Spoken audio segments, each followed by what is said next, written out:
Good afternoon, everyone. Welcome to our panel.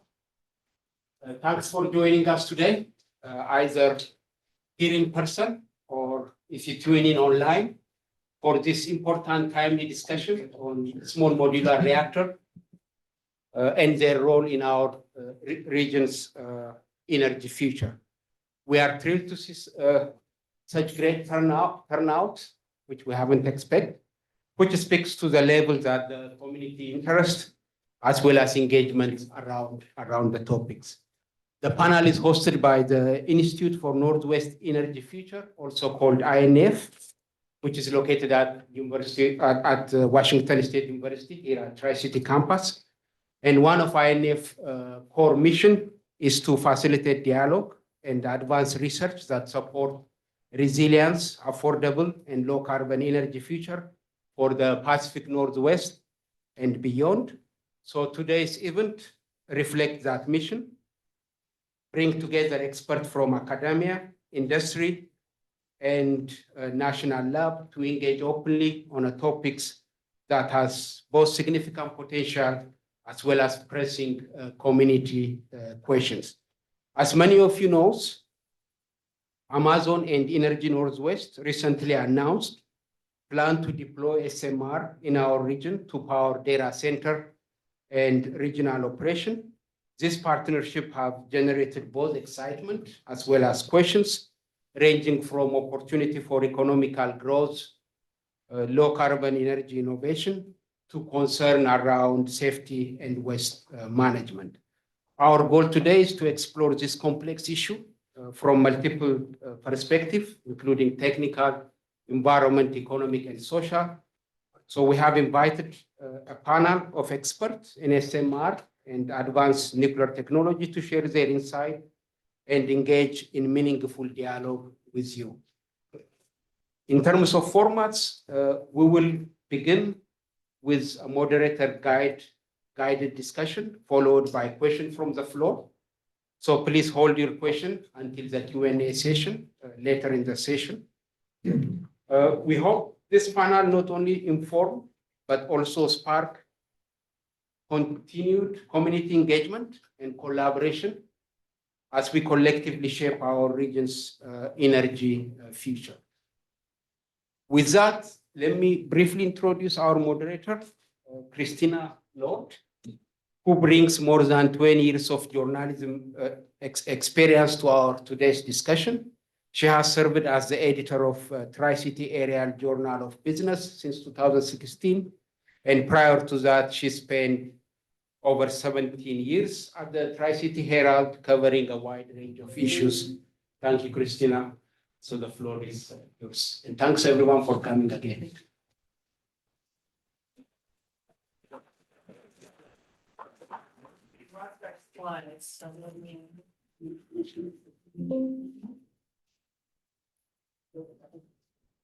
Good afternoon, everyone, and happy Earth Day. Earth Day and SMRs, I think that's a good combination. Thank you for joining us today. I wanted to start off with a fun family SMR fact. My 19-year-old daughter is a first-year student at UW. Don't worry, Cougs. We have a heart for WSU Tri-Cities as well. She spent about 2 years here on campus as a Running Start student while she was at Hanford High. But why I mentioned her is she won an $8,000 Benton REA scholarship last year for her essay on the benefits of SMRs.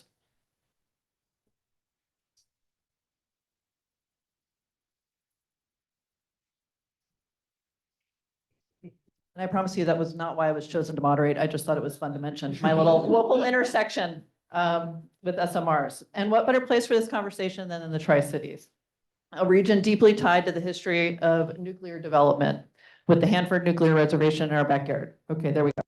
Hanford is a place that has left a lasting legacy of environmental impacts, serving as a reminder that with technological progress comes responsibility. And any conversation about the future of nuclear energy should be rooted in this awareness. Hanford was born in a shroud of secrecy to create plutonium to end World War II. Contrast that with today's discussion on SMRs in the Tri-Cities, where we will be welcoming the conversation and shining a light on the potential opportunities and challenges. We want the community to be a part of that conversation. SMRs have been around for years, but are grabbing attention after being backed by big tech companies like Amazon and Google. They need more electricity and say SMRs provide it as a better way to transition toward lower carbon energy. But these developments also raise important questions, especially around environmental risks and long-term waste management. So let's get the conversation started. This panel brings together three very smart brains to help us have a thoughtful, grounded discussion about what these technologies would mean locally, nationally, and for future generations. So let's introduce the panel. Greg Cullen is Vice President of Energy Services and Development at Energy Northwest, where he oversees the operation of non-nuclear generating plants, environmental and calibration labs, and leads initiatives in clean energy generation, storage, electrification, and demand response. Since joining Energy Northwest in 1993, he has held leadership roles in regulatory affairs, performance improvement, and engineering support for the Columbia Generating Station. He holds a BS in engineering physics from Northwest Nazarene University and an MS in mechanical engineers from UW.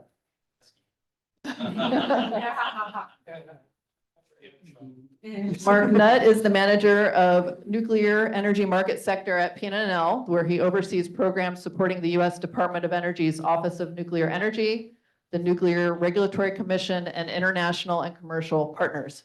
He brings over 3 decades of experience in nuclear fuel cycle research, waste management, and advanced reactor systems. He earned his BS, MS, and PhD in nuclear engineering from Iowa State University. Cyclones. Yeah. Corey Hines is the director of Nuclear Science Center of the Nuclear Science Center at WSU, where he oversees the operation of WSU's research reactor and leads initiatives in nuclear research, education, and workforce development. With over 13 years of experience in research and test reactor management, he holds a senior reactor operator license and has led key projects, including the 2008 core fuel conversion and the 2011 relicensing. Corey has trained and licensed more than 60 reactor operators. So let's begin at the beginning. What exactly is an SMR? How is it different from traditional nuclear plants? And what are their advantages and limitations? And I think Mark is going to lead us into this. All right, can you hear me? Yeah. Yes. So before we get the conversation started, I thought it'd be good to do a level set on where we're at and what an SMR is. And some of that is SMR has become somewhat universally used for advanced reactors. So I kind of want to get folks lined up on where they are and how they fit within the whole advanced reactor community. I'm going to start first with kind of the nuclear evolution. And you start back in the 40s, 50s, and even early 60s with the Generation 1 reactors, a whole bunch of different prototypes evaluated, operated, research and development done. And, in the US and even worldwide, we settled on the light water reactors. And those are classified as what we call Generation 2 light water reactors. They're essentially what has been deployed across the United States today. Basically our entire operating fleet is Generation 2 reactors. Then there was an evolutionary design improvements that led to Generation 3 reactors. None of those have been built in the US. We kind of jumped a micro generation, I guess, and went to the Generation 3 pluses. And those are more evolutionary designs, more where they've taken advantage of passive and inherent safety systems to get mechanical parts out of or mechanical safety systems out of the reactors. Only one plant has been built in the United States of the Generation 3 reactor design. That's the Vogtle plant down in Georgia, top right of the screen there. Some of the advanced reactors we're considering today are water-cooled Gen 3 SMRs, the NuScales, Reactor, GE Hitachis, and Holtec. Now, during that period, as we're going from Gen 1 to Gen 3, there's still a lot of research being done, in the US and worldwide on some of these new different fuels, different coolants, and different safety systems. It's really led to the Gen 4, what we call revolutionary designs. And And, those are kind of ones that are being looked at, the gas cooled reactors, the metal cooled reactors, the molten salt reactors. So we're kind of right now between Gen 3 and Gen 4. Some of the companies are looking to deploy these water cooled reactors. You can see them up there. I went through them a minute ago. And I think what they're talking about and considering deploying out at Columbia with Energy Northwest is one of the Gen 4 reactors. So if you hit that. Just a second, Mark, before you leave that, I think what should be pointed out though is some of these revolutionary Gen 4 designs have been around for many decades.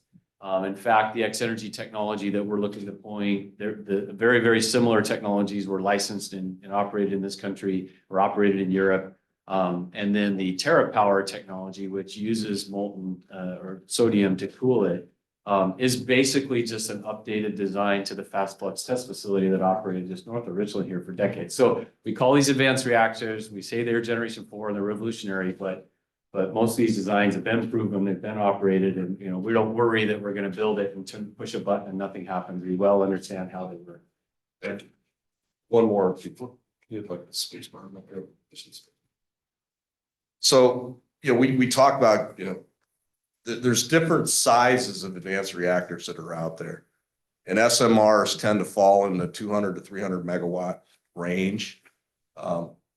There's a variety of advanced reactors, large scale reactors that are still under consideration in the 300 to 1,000 megawatt range. And even down as far as micro reactors that are about 1 to 20 megawatts. All have different uses, all could be deployed in different scenarios, but just when you hear SMR, understand it's one category of the advanced reactors that are being considered for deployment across the country. From your organization's standpoint, we can go across the table here. What do you see as the most significant opportunity and the most critical challenge in realizing the potential of SMRs, whether that's in terms of technology development, grid integration, regulatory hurdles, market adoption, or public perception? Well, you said opportunities and challenges. So let me start with opportunities.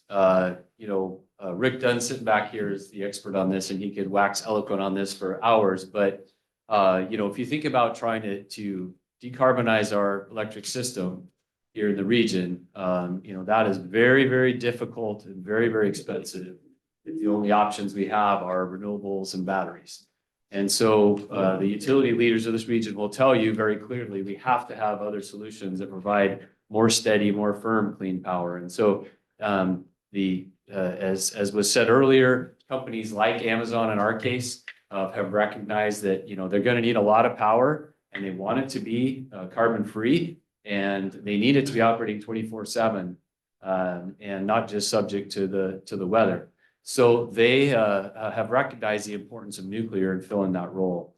And the opportunity we have then is really huge for both this community and for this region, because Amazon also has, in essence, shared a vision with us about allowing utilities to have access to this once they sort of help it get moving, get past some of the early risks and higher costs for these first ones. And so we have a real opportunity. Our intention is to license a project out on the site here that would have 12 80 megawatt reactors. We'll start with 4. That's what we're going to be focused on, but we'll license from the start for 12. Right next to that site, we have an opportunity for 12 more. And then we think there are sites around the state where we have the opportunity to keep expanding. If you don't know, Amazon has a lot of data center presence in North Central Oregon there, kind of in Boardman and Umatilla as you drive through there. Those are all Amazon data centers, and they've announced the intent to continue to grow those significantly. And if you don't know, Umatilla County actually has helped sponsor a bill in the Oregon legislature this session to try to get permission to go build a small modular reactor in their county to help power those data centers. So you can start to see that interest, you can see that opportunity. What we have as an opportunity in the Tri-Cities is not only to have these located here and have the benefit and the jobs and the opportunity for economic development, but there's a huge community effort here to bring supply chain along with it, and the opportunity again for the economic benefit and the jobs that would provide as well. So the opportunity for us as a community in particular, the opportunity for us as a region is really incredible here with this. And Amazon is probably so far appears to be about the best partners we could ask for. Challenges, this is not, I don't want to, make it sound like it's going to be easy. These are big, hard projects and we have a lot of work to do. But with a lot of the support we've seen from particularly the federal government, no matter who's in power, left, right, both sides, House, Senate, everything, it's pretty strong, united on we need this. So the amount of support we've seen, the amount of partners like Amazon, there's a lot of these hurdles that have gotten easier. Probably the biggest one I'll just leave here today, because I think it's really relevant, particularly to where we're sitting today, is making sure we have enough people to do all the work that we're going to need to do this. And that's everything from, craft people that are going to help build and operate these to all the way up to engineers and scientists and other people that are going to, need degrees from schools like WSU. So a lot of opportunity. That's probably one of the biggest challenges, make sure we're going to have enough people to build these and operate them on it. I'll just add real quick on, two things on the opportunities. One, we are seeing not only in Washington, but nationwide growing demand for electricity for a number of reasons. Onshoring new industries. And that demand is realized they do need, firm fixed power for resiliency. And that's why they're starting to look at not only data centers, but Dow Chemical in Texas looking at the XE100 power, their chemical plants. And there's other industries that are looking to pull them on board for that reason.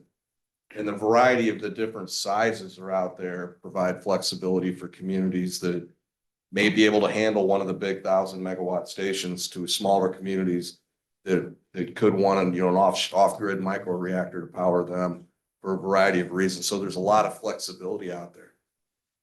On the challenge front, it is supply chain.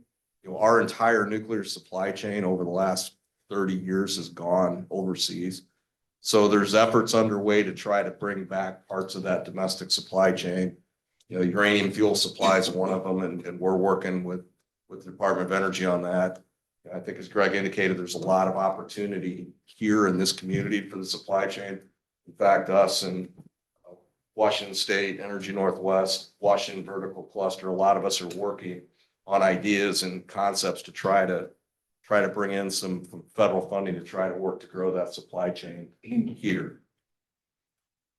I think for us, it's always been an issue that we continuously bring up, and that's workforce development, which is just a fancy term for we need more nuclear qualified people to work in the industry. And so WSU reaches out to industry partners to try and help with qualifying those nuclear workers to work out in the field. But at this point, we know in the United States that there are not enough nuclear workers to work on the current suite of power reactors that we have in this country, or the current suite of nuclear work that we have in this country. And so growing that nuclear workforce is extremely important. On the academic side, it's what we can bring to the equation to help SMRs. Greg, you said you can't just press a button and you're good to go. So maybe that's a good segue into talking about the key technical and regulatory milestones that need to be met in the next 5 to 10 years to make SMR deployment at scale a reality. First of all, I guess, on the regulatory front, that's something that we hear a lot about, are concerns about how, how quickly can the U.S. Nuclear Regulatory Commission license these new technologies and get these new projects going. But I'll tell you that, I spent about 7 or 8 years at Columbia Generating Station in working with the NRC. What I'll tell you is there's never been an NRC like the one we have today. If you don't know, last year, the federal government passed a new law called the Advance Act that basically directed the NRC to get more efficient on how they license and do these things. For the first time in the NRC's entire existence, the federal government directed them to change their mission statement from safety, and the mission statement doesn't say this, but I'll say as it was implemented, safety at any and all cost has kind of been their mission. And they directed them to add safety and efficient deployment into their mission statement. And that has really done a lot to reshape how the NRC has worked. And they already had been doing a lot of work, but this is a different NRC than we've ever seen. They have been recently turning out pretty significant licensing products for new technologies in the matter of like 2 years or less. So we do think the stage is set for us now. This is the right time, this is the best time we've ever had for this. But clearly regulatory hurdles are there. As was mentioned by Mark, the first X-energy technology deployment in the US is expected, in the world is expected to be in the Dow Chemical Project down in Texas. And that is a part of what's called the Advanced Reactor Demonstration Program, which is a federal government program where the federal government will pay about half the cost of that project to get it going. And we expect to follow right behind that project. So that project just in the last few weeks, submitted their construction permit application to the Nuclear Regulatory Commission, a major milestone. And so we'll be watching that. Honestly, the NRC has estimated around 2.5 years to review that, complete that process, which would actually be very, very good. And of course, we expect to almost as much as we can copy and paste and come right behind them following that pathway. And so we're expecting 2 years or less for similar to get the construction permit. So that as far as major milestones for us, for our technology, not speaking to all of the advanced reactor technologies out there, but for us, that's the major milestone or progress that we'll be watching is the licensing of that first project, the construction permit, at least of that first project. And then after that, the operating license. Technical hurdles, of course, a lot of work to be done to finalize the design, a lot of things to make sure we've, again, as Mark said, we've got the right supply chain all lined up and ready to go. Make sure we have the right workforce that can build these things on time and on budget. That's obviously a big challenge for such big projects. But I'd say from a licensing standpoint, so the pathway's there, and we'll be watching the Dow process very closely. And fortunately, we get to have an inside seat on that as well. But I'll just say, again, there's never been a time like this to do this. Anybody else have anything to add on the panel on that one? Move on, no? Okay. Public acceptance remains a challenge for nuclear energy. For example, the tribes have concerns about SMRs and their impact on their homelands, resources, and rights. How can we build trust in SMR technology, especially in communities where new facilities might be sited in places like the Tri-Cities, which are still cleaning nuclear waste from more than a half century ago? Well, let me just start off by saying I feel very fortunate to be doing this in the Tri-Cities, right? As was said, this is a place with a legacy of nuclear development and leadership. And we are a community that is very knowledgeable about nuclear. And so for the most part, what I find is a community that's pretty comfortable with having this here. And so again, I tell people sometimes of any community that you could possibly try to do this again in, I don't think I could ask for a better one than what I'm in. What I tell people often is that, as I interface with the Tri-Cities community, I don't face opposition. What I generally get is people kicking me in the rear end saying, faster, faster, get it here. And let's get the supply chain as well, right? So I feel pretty fortunate to be in this community. What I'll tell you, if you don't know too, is again, there are a lot of perceptions about what, number one, about nuclear, and number two, about what people think about nuclear. And I would challenge you that a lot of the perceptions about what people think about nuclear are wrong as well. We did some surveys, have done them regularly for years, for decades, but we did a survey about 5 years or so ago. And I would say that what we found across Washington state is roughly 50% of people said they approve nuclear. And you would not surprisingly find that the numbers were higher on the east side of the state than the west side of the state. We redid that survey about 3 years later, which is now about 2 or 3 years ago. And now what we found was about over 70% of people were favorable towards nuclear. And the numbers between east and west had levelized, right? The idea, again, of the challenge we have in front of us to decarbonize our electric system and the challenge of what that means for climate change and those sorts of things had really changed the conversation. It's changed people's perceptions about nuclear, what role it can or should play. And so we've seen a real increase. Even to say, again, maybe you missed this in the news too, but last year, so about a year ago, the Washington state government, the Washington state legislature approved $25 million towards our project. And then the governor, Governor Inslee, who has line item veto authority, signed that out without removing that, right? So that, again, if you think about Washington state policies and how that have always viewed nuclear, especially on the west side, that's huge progress, and it tells you a lot. I already told you about the federal government. Let me just touch on the tribes. And I don't want to speak for all the tribes. I'm not trying to make a blanket statement that they're all fully there. But what we are finding in our tribal interactions is, again, probably different than what you think. As you're probably aware, a lot of the tribes are very serious about wanting to see, particularly the 4 lower Snake River dams removed for the purpose of fish. And so some of them have been pretty serious about setting out to try to think about how to replace that electric power so they could better facilitate removal of those dams. But you know what they found out? When you try to do that with just solar panels, you're going to cover a lot, thousands and thousands and thousands of acres of their precious land with solar panels in order to try to get close to replacing what the hydropower provides. And so what we've seen is the tribes are starting to realize that the same thing that others are, which is an energy source like nuclear that is carbon free and very energy dense, meaning it puts out a lot of energy for a very small footprint, is something that has to be there for them in all of their objectives. They agree that they want to decarbonize the electric system, but they don't want to cover all their land at the same time.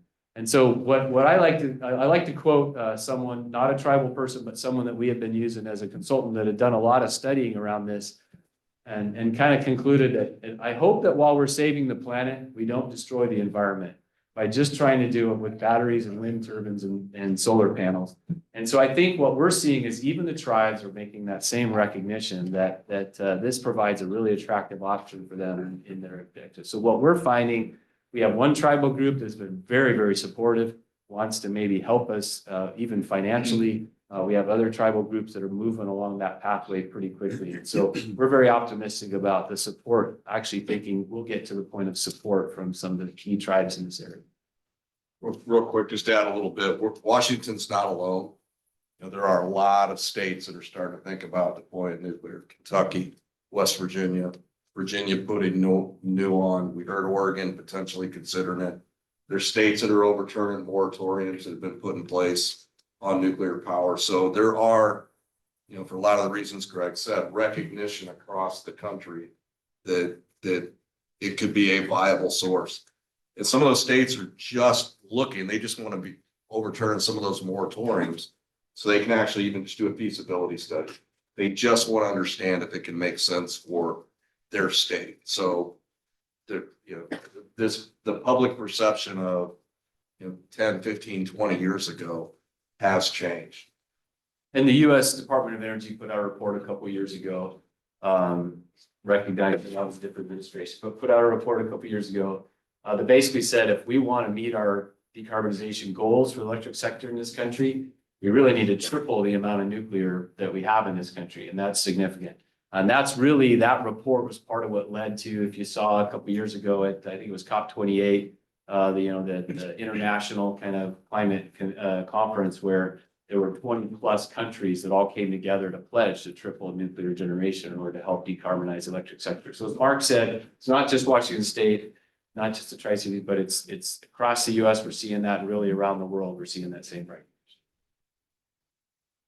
Let's talk about safety and how SMRs, how safe are they compared to conventional nuclear reactors? Can we talk about that a little bit? Start that one too. Well, You want to get right in before you want to go? Well, what I'll say is I showed that chart that showed the evolution of the plants. And the older plants have a lot of mechanical safety systems. They have a lot of active safety systems. So engineering over the years has pushed to remove those, rely on more physics, passive safety, inherent safety. The fuel, the TRISO fuel, very, very high melting point, 2000 degrees C. More than what you can get in the reactor. So it's like melt proof.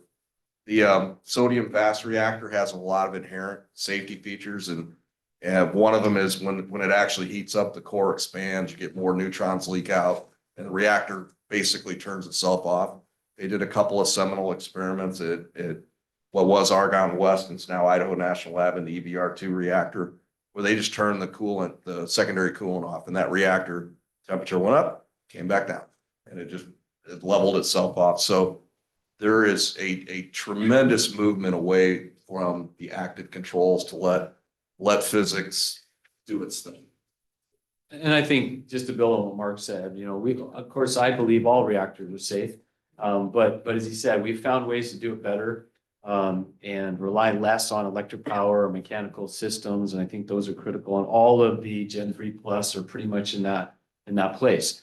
But as he said, I think particularly for our technology with X Energy, it uses a totally different form of fuel, where you can't melt the outer shells of the fuel. Therefore, you can't release anything to the environment, right? So if you think about, again, nuclear, that's always been the concern, is that if you melt the fuel, you can release some radionuclides to the environment. Basically, this design eliminates that possibility. So that alone is huge, and it provides a lot of benefit for minimizing the rest of the systems you have to have, and other things like that. And you're used to seeing certain nuclear designs with a big giant concrete dome, and that's a containment structure around the reactor to make sure, again, if you have anything out of the reactor, you contain it in there. A lot of concrete, a lot of steel. Well, now we don't have to have that kind of thing, right? Because the fuel itself is the containment. I think relying on physics reduces the human burden too on your reactor protection system. So once you start cutting out electromechanical relays and things like that, just rely on the nuclear physics in terms of your safety envelope. The burden on the human operator goes way down. Let's talk about those humans and SMRs and what kind of new skills and workforce pipelines are needed to support SMR development and operation, and how are institutions like WSU Tri-Cities and WSU and CBC, how are they helping prepare for that? So like I said earlier, we know that we need more nuclear qualified workers. And it goes back to when I was studying. It is not a field that I started out in. It is a field that I fell into in graduate school. And so what we've been pushing, and WSU Tri-Cities supports as well, is engaging those people earlier on in their careers. And certainly CBC does this to a great extent. But getting those early career, what I would call early career students in to get that nuclear training as early as possible. So at WSU in Pullman, we have a trigger reactor, which has a lot of those inherent safety features that you're talking about with SMRs. And we take, 17, 18, 19-year-olds, and we train them in nuclear physics, teach them all of the math that they need to understand, and they become licensed reactor operators. So the Nuclear Regulatory Commission comes out and licenses them to operate that reactor. They then can go off and be good stewards for nuclear energy. We call them nuclear ambassadors when they go out into the world. And they usually get scooped up by companies like Energy Northwest and others because they're highly sought after. Recently, we've been operating with Energy Northwest and PNNL on some workforce development grants. There's some large statewide grants that we're a part of as well, in order to keep pushing the nuclear workforce training, starting out with something like a nuclear science certificate, eventually getting to something like a nuclear science minor or nuclear science major at WSU. And then there's the whole graduate school side of workforce development as well. So in material science and radiochemistry, all of these people are going to be needed to deploy these small modular reactors because they're not as big as a traditional power reactor. So you're going to need more of them to equal a power reactor. So you're going to need people in order to do that. So that's how the WSU is participating. Like I said, for us, it's early engagement as soon as we can get them in. We just hosted a Boy Scouts weekend where they did a nuclear science merit badge at the trigger reactor facility. So those young people were 12, 13, 14 years old, getting to see their first operating nuclear reactor, which was. You planted the seed. Yeah. Yeah. Our associate director says he needs to get them young, so we can get them started up. So one thing I should point out too is, again, as I mentioned earlier, this is an incredible community for this. Think about it. We probably have the biggest nuclear qualified trained workforce anywhere in the country. In addition, there's a reason for that too. And UA Local 598, the steam fitter, pipe fitter union, all over in Pasco, has a world-class training facility. If you've not seen it, I encourage you to do it. It's incredible what they do over there. And they've basically told us, you tell us what you need and when, and we'll get them trained and ready to go. CBC has one of the only nuclear curriculum programs in the entire country. I think one of only 2 or 3 or something like that. And that's existing and operating today. And there, Jesus is here. We've been talking to Jesus for some time about continuing to enhance that and get it prepared for the new. Of course, the Institute of Nuclear Energy Futures, Northwest Energy Futures. Sorry, we do that a lot. The Institute for Northwest Energy Futures at WSU Tri-Cities has started is, that's a big focus for them, is starting to think about how to make sure we have the workforce for all forms of clean energy as we go forward. And just a couple other things, we did get a grant recently from the federal government that in cooperation with CBC that's allowing them to enhance their programs right now for this. But also included in that, we got money to help us put actually an X-Energy simulator here in the INEF building. And we're really excited about that. That's going to give us a great opportunity for students to be able to start learning what it's like to practice on that simulator and see what it might be like to operate these. But it'll be a great showpiece for us in the community as well to show off what we expect this to look like. So a lot of really incredible opportunities, and we find WSU Tri-Cities and CBC to be just incredible partners, and really appreciate the way not only they cooperate with us, but cooperate with each other to make sure we think about how to build this workforce for the future. Let's talk about timelines, because everybody who's from the Tri-Cities or has lived a little bit of time in the Tri-Cities knows that timelines change for big projects near Hanford. What is a realistic timeline for SMRs in the Tri-Cities, would you say? Yeah, I mean, for that reason, I'm often very cautious about throwing dates out there. Again, we are just in the early parts of our project and far from having what I would call a well-developed schedule that says we know what it's going to take. I mentioned a little bit ago that we're following the Dow project. So, clearly we're going to be somewhat affected by their schedule too and what happens with them. And so what I will tell you, what I have been sort of willing to say is I would say best case scenario. So again, I'm even hedging on this. Okay. Best case scenario, we're probably talking about 2032 to 2035 before our first project is up and running. But I think one of the reasons that we like the X-Energy technology, one of the reasons that we like the small modular approach is, if you've never seen the book, How Big Things Get Done, highly recommend it. But one of the decades of research that have gone into mega projects have been poorly performing around the world forever. So it's not just nuclear, but one of the problems with building, and again, I'm not against building the large ones, the 1200 megawatt like they did out in Georgia, but one of the problems of those is by the time you get through that project and have all your lessons learned, you're done, and you're done for a while, right? So what we like about the X-Energy technology with the 80 megawatt reactors is we can start smaller, where it's still going to be hard. It's still going to be a big project, but it's not as big. But then we can take those learnings and really start moving and come down the cost curve pretty quickly as we can accelerate that. So again, this one will be a challenge, but we'll get to learn from Dow and we'll get to learn from this one and move quickly into the others and keep moving fast. So, but I think 2035-ish or so. I think that's 5 years added on to the last date I heard, but nobody's counting. Panelists, are there any other questions that maybe I didn't ask that you want to say before we turn it over to audience Q&A? I think anything else you want to touch on before we open it up? Well, I think you mentioned one thing I think that we didn't probably touch on, and the question that comes a lot about, you talked about the waste we're cleaning up and now we're thinking about making more, right? So, I think generally what we hear when people say, what about the waste from this? I think we're generally talking about the used fuel. And, what I will tell you, first of all, I want to make sure everyone understands Energy Northwest does more than just nuclear, right? We operate wind, we operate solar, we operate batteries, we operate hydro. So we have pretty good experience in all those areas, both developing and operating those kinds of technologies. What I'll tell you is every one of them has its upfront environmental challenges and its operating challenges, and then its waste challenges, every one of them. I have a solar project that's 25 years old and the panels are failing and I can't replace them. And no one's told me yet where I'm supposed to send those panels that have chemicals in them and things that I don't think we just want in the landfill.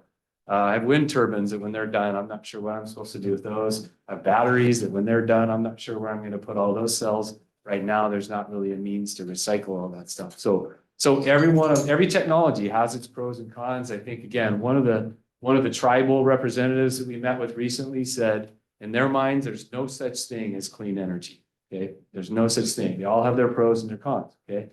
However, we know how to handle the used fuel. We know how to do it safely.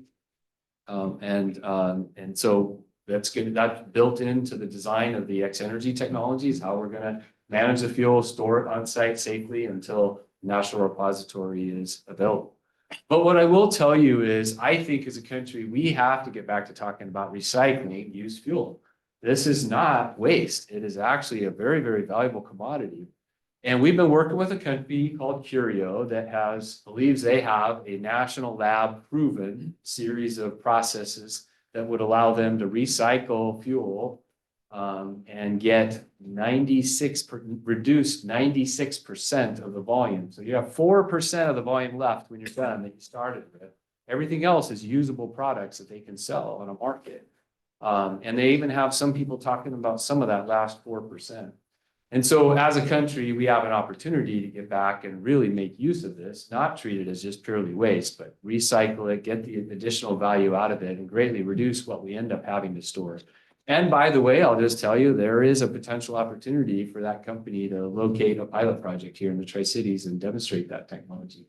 And so again, it's a real opportunity for us to help move that forward, because I think it's something we have to talk about, gives us a much better solution for that. But again, I think we know how to store and manage all that stuff. We just have to get it. Just real quick on that, Greg's right. We do know how to do it worldwide. They've been storing irradiated fuel, high level waste for years. We know how to do it. And if you look at what's going on in Finland, Sweden, France, they are all making progress towards a disposal facility. In the US, we were at the head of the game, decided we didn't want to be. So there's technical solutions to be able to deal with this. You just have to have the wherewithal to get it done.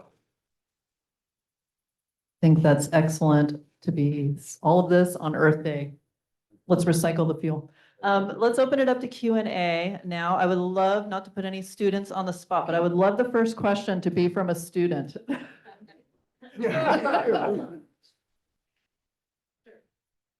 My name is Eric Lepper. I'm a PhD student here at WSU Tri-Cities.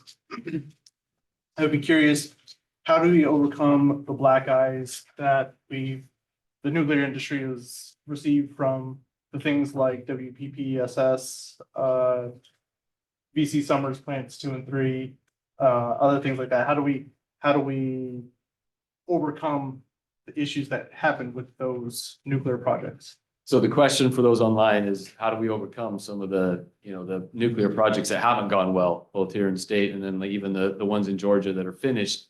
We're way over schedule, way over budget. Yeah, I mean, that's the question, right? And that's partly, again, why we're focused on the smaller approach, where we can piecemeal our way into that.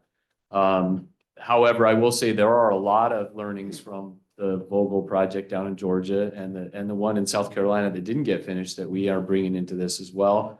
I tell people all the time that one thing that's unique about the nuclear industry is that we learned a long time ago that if something happens to one of us, it happens to all of us. And so there are industry-wide efforts right now going on to gather all those lessons learned and put together guidance on how to do better. But that doesn't make it easy. It's still going to be a big challenge. I do like to share a story. Energy Northwest is a bit of a strange entity where what's known as a joint action agency in the broader terminology, or a joint operating agency.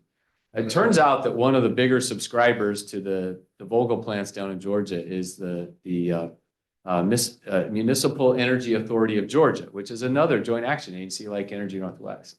So I had an opportunity to talk to their general manager about his involvement in that project. And he told me something interesting. He said, despite what you read in the headlines about how poorly that went, they were able to leverage some better financing rates, including the federal government's loan programs, and got much better rates on the borrowing than they thought they would get. And so he said for their part of the project, which it was kind of divided into 3 offtake agreements, if you will, and they were in the first one. For their part of the project, despite everything you saw in the headlines, their cost of power when they were all done was 3% higher than it was estimated in 2008 when they started the project. And I asked him, okay, well, knowing what you know now, are you glad you did it? And he said, absolutely. He said, we have carbon-free, reliable generation for our members for the next 80 plus years. And we're glad that we did that. So everything you've read in the headlines loves to, make it sound how awful it was, but you have prime customers that are saying, hey, we're really glad we did it. And there are a lot of things that we were able to leverage to keep the cost of power basically where we wanted it to be. But again, the bottom line is it is going to be hard. It's a lot that has to go into this. It's why we like the smaller approach, to start smaller and be able to increment in instead of jumping straight into two big 1,200 megawatt projects. The whoops thing you brought up, obviously that's our legacy, that's our company, that's our projects. And what I will tell you is on the one hand, I would say, first of all, keep in mind, nobody who was involved in that works for the company today. A lot of things are different in today's world. But second of all, I also like to say, who else would you want doing this than a company like us that knows what can go wrong? And I tell people a lot, we intend to build this project on one of those unfinished sites. And we intend to build the second one on the second unfinished site. So we're going to be building this in that shadow of those unfinished concrete things that are still sitting there. And so we'll be reminded every day, and it's a sobering reminder of how we have to do this differently and we have to do it right. And so we are committed to do that and make sure that we are successful.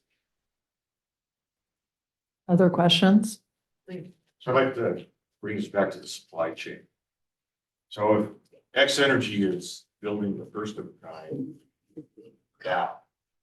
what are they doing currently to develop supply chain?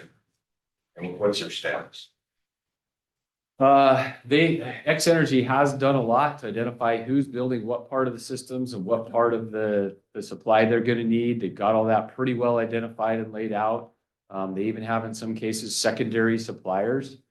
X Energy is in the process. They're going to make their own fuel, provide to make sure that is supplied. So they're in the process of licensing and even starting construction on their fuel manufacturing facility in Tennessee.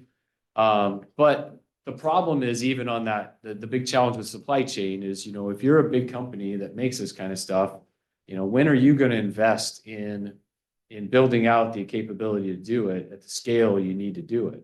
You're not going to probably do that until you have orders placed, right? Where someone's guaranteeing they're going to buy the stuff. And you can imagine we don't want to build something until, we know there's going to be a supply chain. So you have this sort of standoff. First of all, particularly on the fuel side of things, the federal government has really stepped in to try to break that standoff and help move things forward. And so there's been a lot of things, significant funding and programs put in place by the federal government on the fuel side of things. But on the rest of the side of things, without going too far, I would just tell you that, I think we have found the perfect partner in Amazon. Not only did Amazon make an agreement with us to help fund our project development and to provide an offtake agreement that will allow us to finance the project, but at the same time, if you saw the announcements, they made a major investment in X Energy as a company itself. And not only did they make a significant investment, but because they did that, it led many others to make major investments as well. And so what even started was announced last October as a $500 million total round of investment, grew after that to full $700 million by the time they were done. That helps a lot, right?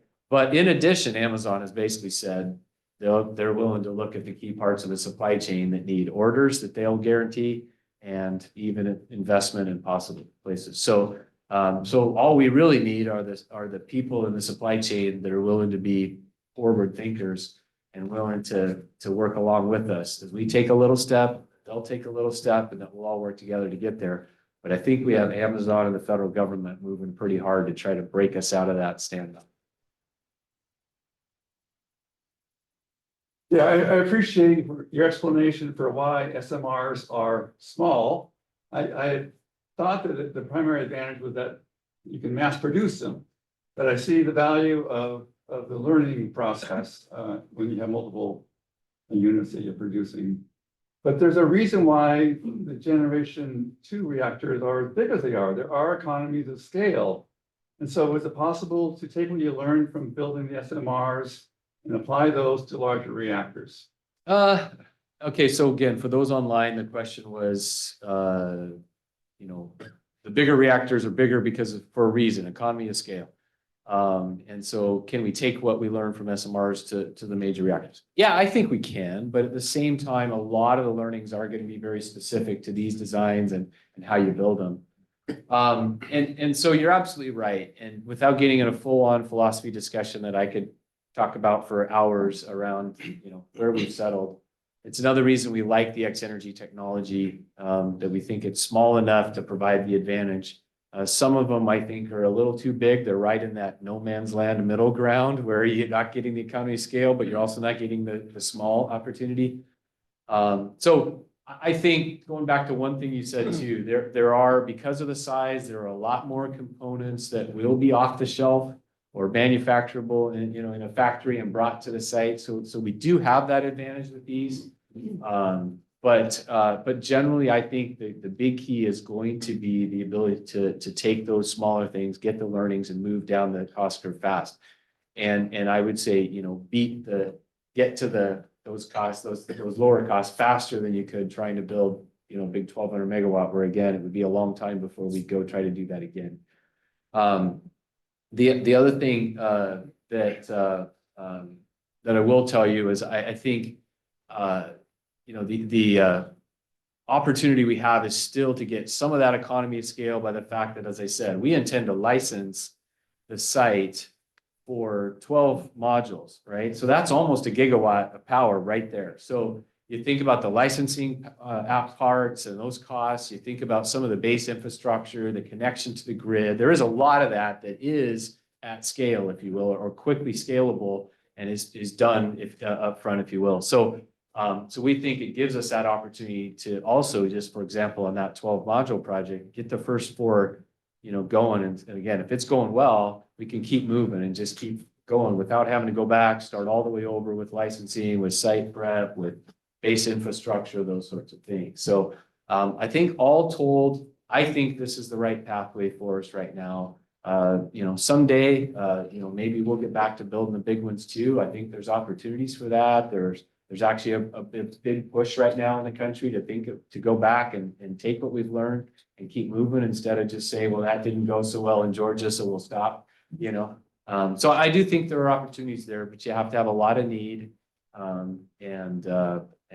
I think, again, right now, hopefully the ability to learn from what we just finished, but for us, I think this is the right. What I'll offer real quick on that is 2 years ago, you had no mention of large gigawatt scale reactors, that they were just done. And over the last couple of years, you started hearing more conversations, you know, out and about of thinking about them.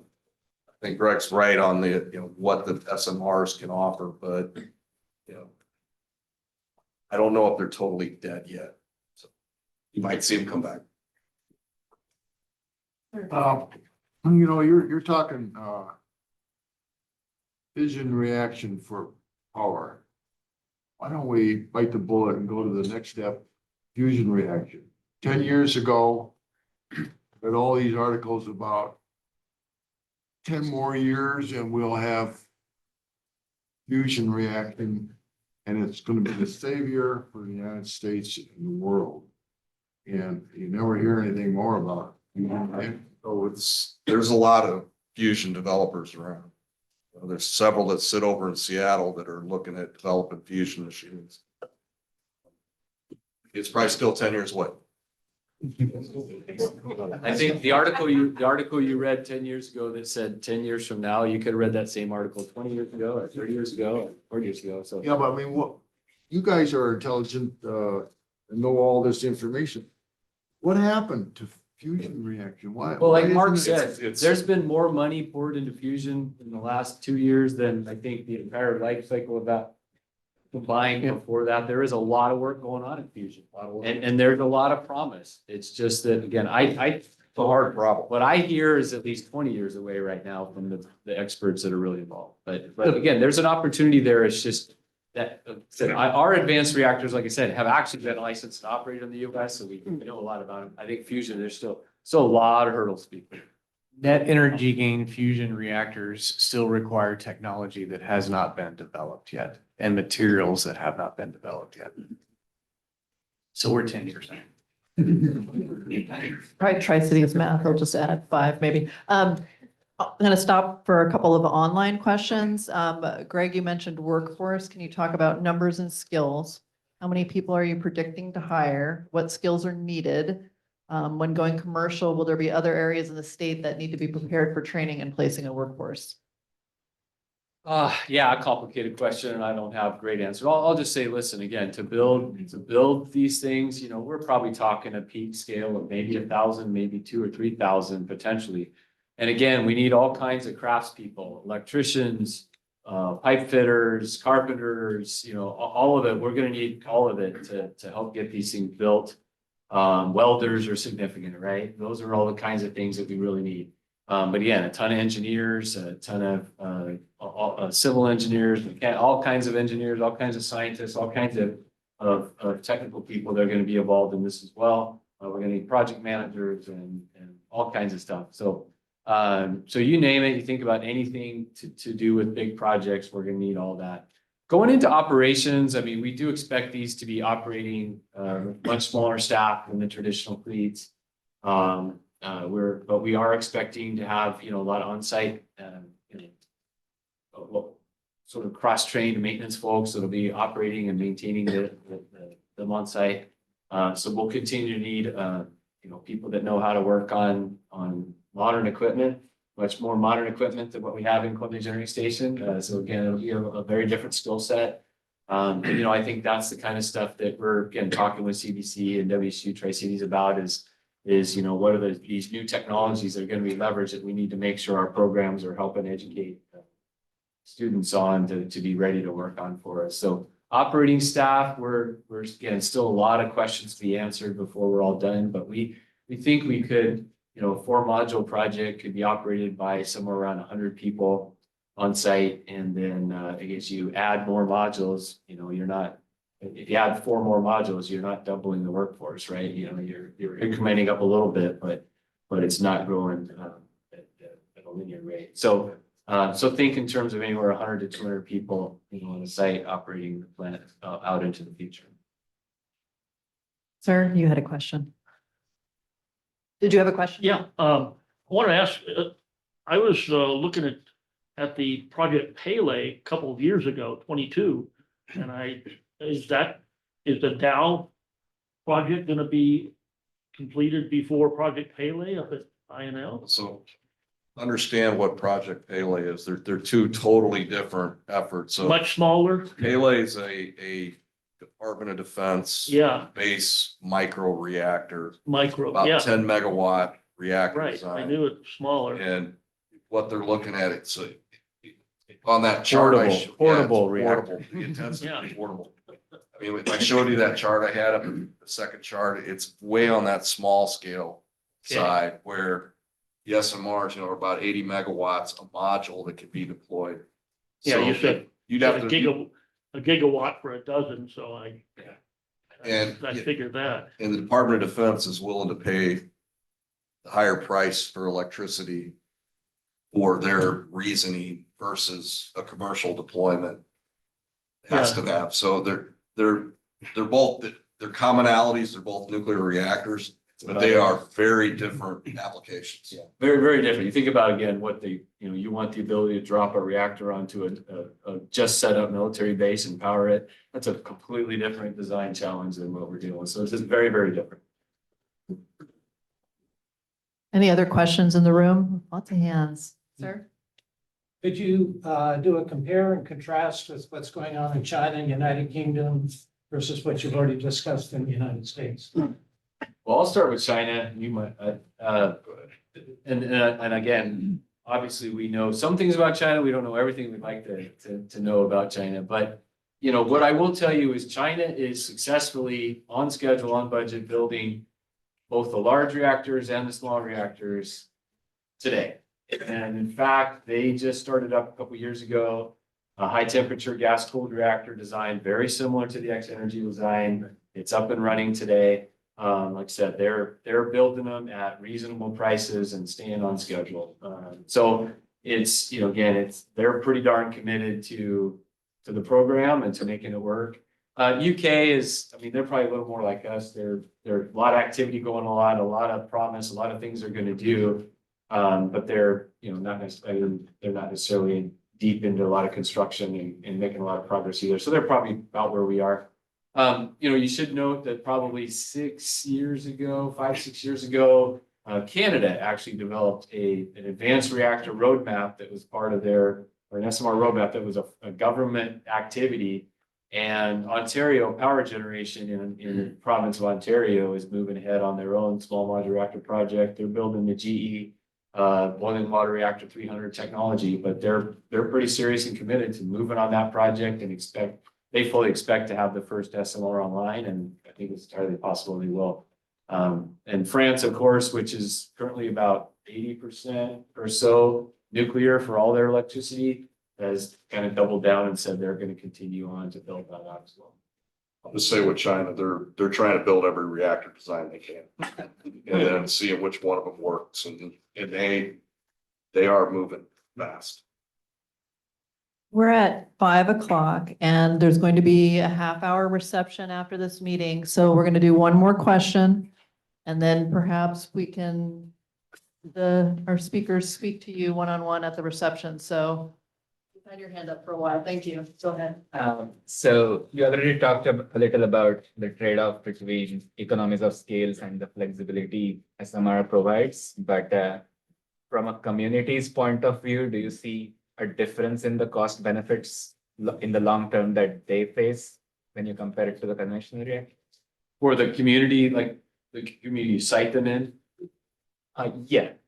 So for the people that are building a conventional reactor versus an SMR, how are the cost or benefits change for them in the long term?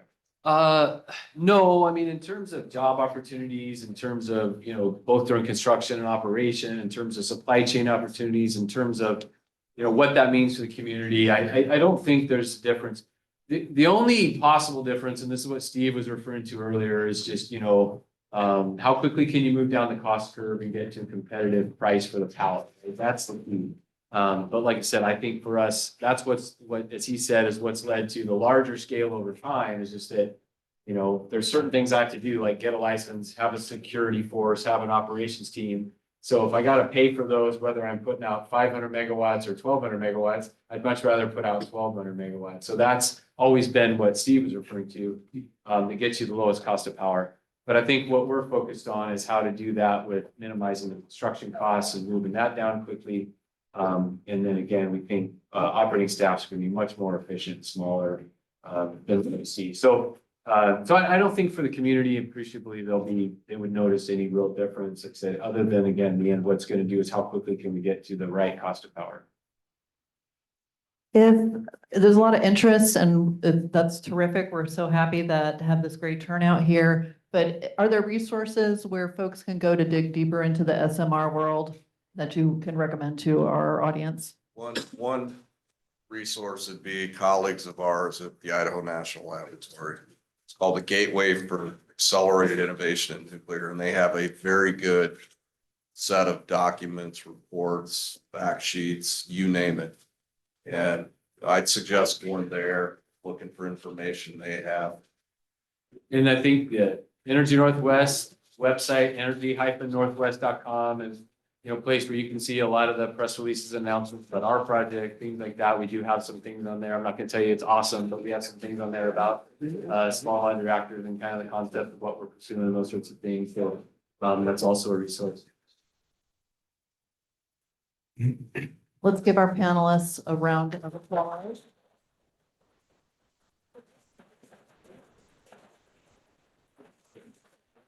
Please stay, enjoy some beverages and treats, and thank you so much for your expertise and time.